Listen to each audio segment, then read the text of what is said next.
So last వీడియోలో abroad experiences గురించి చెప్పాను కదా, నాకేం ప్రాబ్లం అవ్వలేదు, నేను వచ్చాను ఆల్ రైట్ అంతా ఓకే.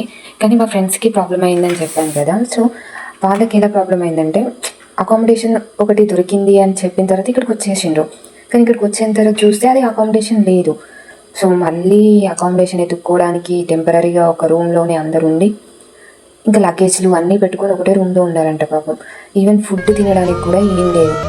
ఆకలిగా ఉందమ్మా, అన్నం పెట్టడానికి కూడా ఎవరు లేరు. సరే బయటికి వెళ్ళి కొనుక్కొని తిందామా అని అంటే, బయటకు అప్పుడు ఉన్న సినారియోలో ఎలా ఉంటుందంటే, డబ్బులు పౌండ్స్ని రూపీస్కి కన్వర్ట్ చేసి చూసుకుంటాం అన్నమాట. ఒకటి 1 పౌండ్ ఉందనుకో, అమ్మో ఇది 100 రూపాయలా అన్నట్టు ఆలోచించి ఏం కొనాలనిపించదు. సరే తినమని అడిగే వాళ్ళు కూడా ఎవరు ఉండరు. అట్లా పాపం ఫుడ్కి చాలా ఇబ్బంది పడ్డారంట ఒక దగ్గరే ఉండి ఒక 3 days వరకు. తర్వాత మేము అంటే వండుకోవడానికి కూడా పాసిబిలిటీ లేదు అప్పుడు. ఇంకా కొంతమందికి సిమ్ కూడా లేకుండే, ఎవరికైనా కాల్ చేద్దామన్నా పేరెంట్స్ అక్కడ కంగారు పడతారు, వాళ్ళకి ఏం చెప్పాలో తెలియదు వాళ్ళకి. అట్లా వాళ్ళకి ఓకే అంతా బాగానే ఉందని చెప్పుకుంటూ ఇక్కడ వీళ్ళు సఫర్ అయిందన్నమాట. అది నాకేం ప్రాబ్లం అవ్వలేదు, ఎందుకంటే నేను వచ్చేసరికి అన్నీ రెడీగా ఉన్నాయి. నేను అకామిడేషన్కి వచ్చిన మంచి రోజు అక్కడిక్కడ తిన్నాను, ఇక్కడ కూడా అట్లనే వండుకొని తిన్నాను అన్నమాట.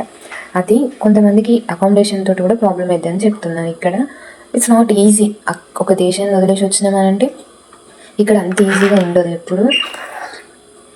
అక్కడ మనం ఒక ఊరు నుంచి ఒక ఊరికి వెళ్ళడానికి భయపడతాం, అక్కడ ఎవరున్నారు ఎట్లా ఏమన్నా అని ముందే ప్రీప్లాన్గా కానీ సెట్ చేసుకుంటాం.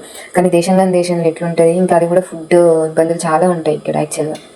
ఇంకా నెక్స్ట్ వీడియోలో ఇంకా మిగతా ఎక్స్పీరియన్సెస్ షేర్ చేసుకుంటాను.